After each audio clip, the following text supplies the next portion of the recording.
अथ श्री साई चरित्र अध्याय 49। परीक्षा। हरि कानोबा, सोमदेव स्वामी, नाना साहेब चांदोरकर की कथाएं। प्रस्तावना। जब वेद और पुराण ही ब्रह्म या सद्गुरु का वर्णन करने में अपनी असमर्थता प्रकट करते हैं, तब मैं एक अल्पज्ञ प्राणी अपने सद्गुरु श्री साई बाबा का वर्णन कैसे कर सकता हूँ। मेरा स्वयं का तो यह मत है कि इस विषय में मौन धारण करना ही अति उत्तम है।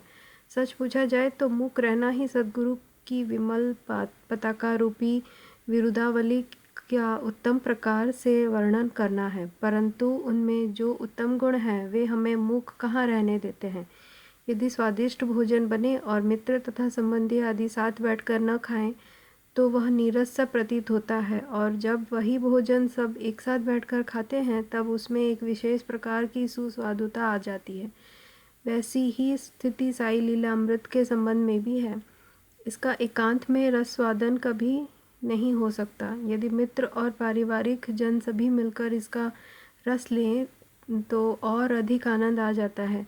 श्री साई बाबा स्वयं ही अंतः प्रेरणा कर अपनी इच्छानुसार ही इन कथाओं को मुझसे वर्णित करा रहे हैं, इसलिए हमारा तो केवल इतना ही कर्तव्य है कि अनन्य भाव से उनके शरणागत होकर उनका ही ध्यान करें। तप, साधन, तीर्थ यात्रा, व्रत एवं यज्ञ और दान से हरिभक्त श्रेष्ठ और सद्गुरु का ध्यान इन सब में परम श्रेष्ठ है। इसलिए सदैव मुख से साई नाम का स्मरण कर उनके उपदेशों का निधि ध्यासन एवं स्वरूप का चिंतन कर हृदय में उनके प्रति सत्य और प्रेम के भाव से समस्त चेष्टाएं उनके ही निमित्त करनी चाहिए। भव बंधन से मुक्त होने का इससे उत्तम साधन और कोई नहीं। यदि उपर्युक्त विधि से कर्म करते जाएं तो साई को विवश होकर हमारी सहायता कर हमें मुक्ति प्रदान करनी ही पड़ेगी। अब इस अध्याय की कथा श्रवण करें। हरि कानोबा। बम्बई के हरि कानोबा नामक एक महानुभाव ने अपने कई मित्रों और संबंधियों से साई बाबा की अनेक लीलाएं सुनी थी, परंतु उन्हें विश्वास ही न होता था, क्योंकि वे संशयालु प्रकृति के व्यक्ति थे।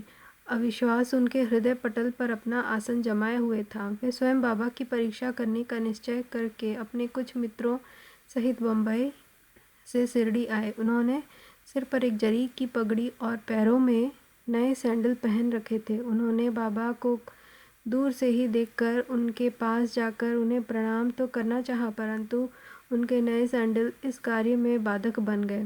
उनकी समझ में नहीं आ रहा था कि अब क्या किया जाए। तब उन्होंने अपने सैंडल मंडप के एक सुरक्षित कोने में रखे और मस्जिद में जाकर बाबा के दर्शन किए।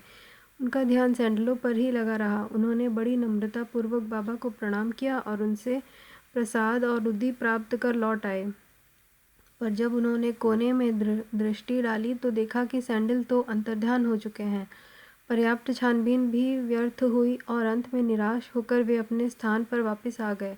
स्नान, पूजन और नैवेद्य आदि अर्पित करके वे भोजन करने को तो बैठे, परंतु वे पूरे समय तक उन सैंडलों के चिंतन में ही निमग्न रहे।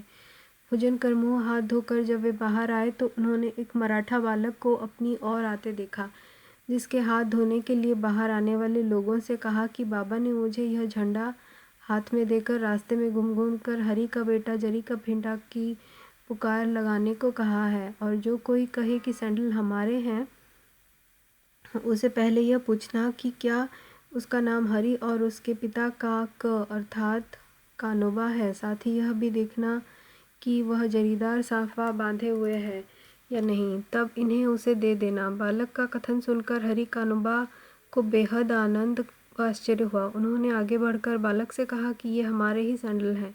मेरा ही नाम हरि और मैं ही कानोबा का पुत्र हूँ। यह मेरा जरी का साफा देखा। बालक संतुष्ट हो गया और सैंडल उन्हें दे दी। उन्होंने सोचा कि मेरी जरीदार पगड़ी तो सबको ही दिख रही थी, हो सकता है कि बाबा की भी दृष्टि में आ गई हो, परंतु यह मेरी शिरडी यात्रा का प्रथम अवसर है। फिर बाबा को यह कैसे विदित हो गया कि मेरा ही नाम हरि है और मेरे पिता का कानोबा। वह तो केवल की परीक्षार्थ ही यहाँ आया था। उसे यह घटना से बाबा की महानता विदित हो गई। उसकी इच्छा पूर्ण हो गई और वह सहर्ष घर लौट गया। सोमदेव स्वामी। अब एक दूसरे संशयालु व्यक्ति की कथा सुनिए। जो बाबा की परीक्षा करने आया था। काका साहेब दीक्षित के भ्राताश्री भाईजी नागपुर में रहते थे। जब वे सन 1906 में हिमालय गए थे तब उनका गंगोत्री घाटी के नीचे हरिद्वार के समीप उत्तरकाशी में एक सोमदेव स्वामी से परिचय हो गया। दोनों ने एक दूसरे के पते लिख लिए। 5 वर्ष पश्चात सोमदेव स्वामी नागपुर में आए और भाईजी के यहाँ ठहरे। वहाँ भी साईं बाबा की कीर्ति सुनकर उन्हें बड़ी प्रसन्नता हुई तथा शिरडी जाकर बाबा के दर्शन करने की तीव्र उत्कंठा हुई। मनमाड़ और कोपर गांव निकल जाने पर वे एक तांगे में बैठकर शिरडी को चल पड़े। शिरडी के समीप पहुंचने पर उन्होंने दूर से ही एक मस्जिद पर 2 ध्वज लहराते देखा।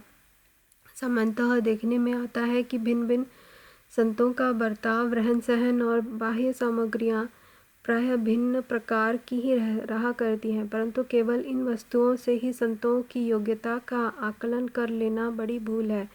सोमदेव स्वामी कुछ भिन्न प्रकृति के थे। उन्होंने जैसे ही ध्वजों को लहराते देखा तो वे सोचने लगे कि बाबा संत होकर इन ध्वजों में इतनी दिलचस्पी क्यों रखते हैं। क्या इससे उनका संतपन प्रकट होता है? ऐसा प्रतीत होता है कि यह संत अपनी कीर्ति का इच्छुक है। अतएव उन्होंने शिरडी जाने का विचार त्याग कर अपने सहयात्रियों से कहा कि मैं तो वापस लौटना चाहता हूँ। तब वे लोग कहने लगे कि फिर व्यर्थ ही इतनी दूर क्यों आए?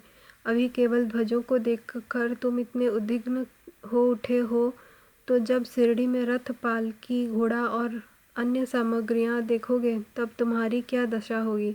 स्वामी को अब और भी अधिक घबराहट होने लगी और उसने कहा कि मैंने उनके साधु संतों के दर्शन किए हैं, परंतु यह संत कोई विरला ही है जो इस प्रकार ऐश्वर्य की वस्तुएं संग्रह कर रहा है।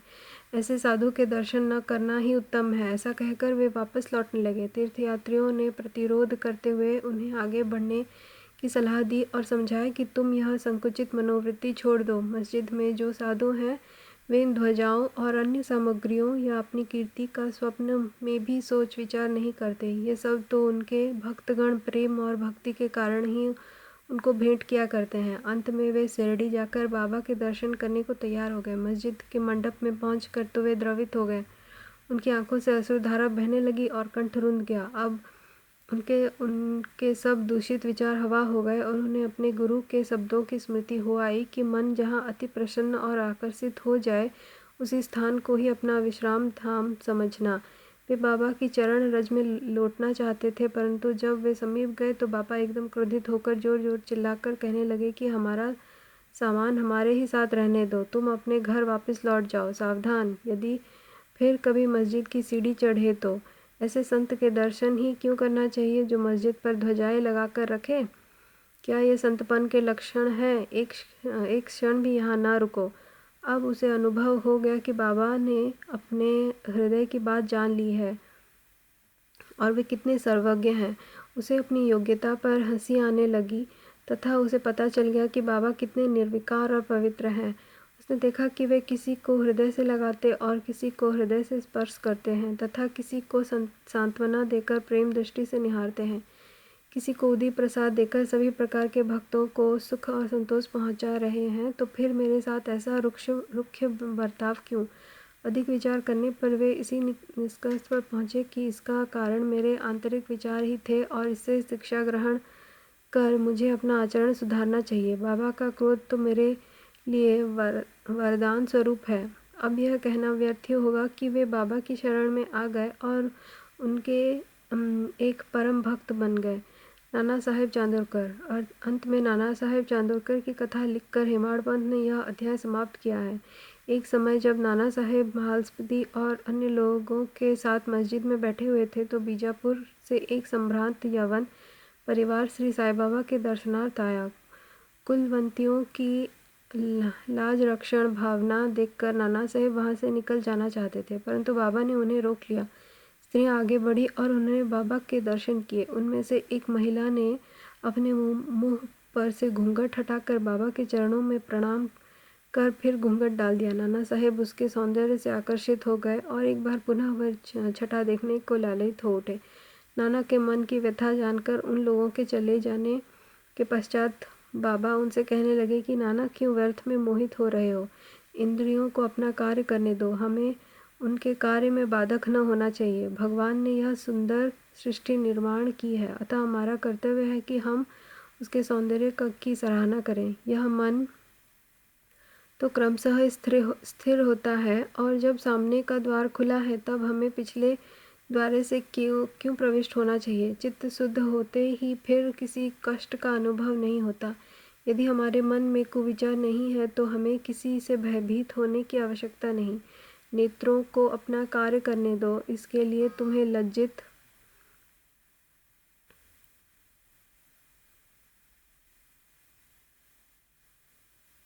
हमें अब उनके कार्य में बाधक न होना चाहिए। भगवान ने यह सुंदर सृष्टि निर्माण की है, अतः हमारा कर्तव्य है कि हम उसके सौंदर्य की सराहना करें। यह मन तो क्रमशः ही स्थिर होता है, और जब सामने का द्वार खुला है तो हम पिछले द्वार से क्यों प्रविष्ट होना चाहिए। चित्त शुद्ध होते ही फिर किसी कष्ट का अनुभव नहीं होता। यदि हमारे मन में कुविचार नहीं है तो हमें किसी से भयभीत होने की आवश्यकता नहीं। नेत्रों को अपना कार्य करने दो, इसके लिए तुम्हें लज्जित होने तथा विचलित न होना चाहिए। उस समय श्यामा भी वहीं थे। उसकी समझ में न आया कि आखिर बाबा के कहने का तात्पर्य क्या है, इसलिए लौटते समय इस विषय में उन्होंने नाना से पूछा। उस परम सुंदरी के सौंदर्य को देखकर जिस प्रकार वे मोहित हुए तथा जानकर बाबा ने इस विषय पर जो उपदेश उन्हें दिए, उन्होंने उसका संपूर्ण वृत्तांत उनसे कहकर श्यामा को इस प्रकार समझाया। हमारा मन स्वभावतः ही चंचल है, पर हमें उसमें लंपट न होने देना चाहिए। इंद्रियां चाहे भले ही चंचल हो जाएं, परंतु हमें अपने मन पर पूर्ण नियंत्रण रखकर उसे अशांत न होने देना चाहिए। इंद्रियां तो अपने विषय पदार्थों के लिए सदैव चेष्टा किया ही करती हैं, पर हमें उनके वशीभूत होकर उनके इच्छित पदार्थों के समीप न जाना चाहिए। क्रमशः प्रयत्न करते रहने से इस चंचलता को नियंत्रित किया जा सकता है। यद्यपि उन पर पूर्ण नियंत्रण संभव नहीं है, तो भी हमें उनके वशीभूत न होना चाहिए। प्रसंगानुसार हमें उनका वास्तविक रूप से उचित गति अवरोध करना चाहिए। सौंदर्य तो आँखें सेकने का विषय है, इसलिए हमें निडर होकर सुंदर पदार्थों की ओर देखना चाहिए। यदि हमें किसी प्रकार के कुविचार न आए तो इसमें लज्जा और भय की आवश्यकता ही क्या है। यदि मन को निरीक्ष बनाकर ईश्वर के सौंदर्य को निहारो तो इंद्रियां सहज और स्वाभाविक रूप से अपने वश में आ जाएंगी, और विषयानंद लेते समय भी तुम्हें ईश्वर की स्मृति बनी रहेगी।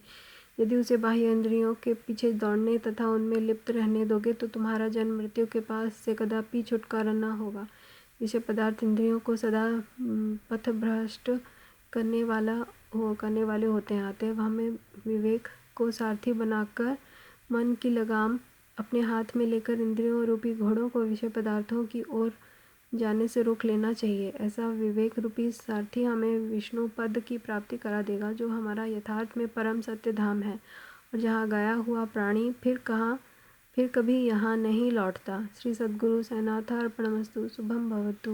ओम साई राम।